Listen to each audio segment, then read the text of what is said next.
What's going on, you guys? Off the ball 3251 here, also known as Corey, all the way around, doesn't matter. This is a quick tutorial on how to make the speed of the sound and the video of your HYPERCAM 2 the same.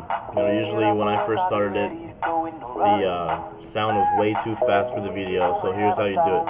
All you gotta do is open up your HYPERCAM, go to the AVI file tab, and the rate frames per second is going to be automatically set at 10. Go ahead and change that to 3, and that's going to automatically change your auto playback to number 3.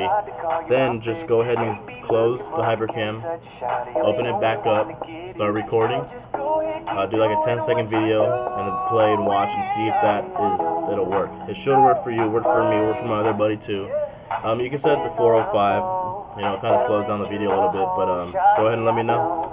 Thanks.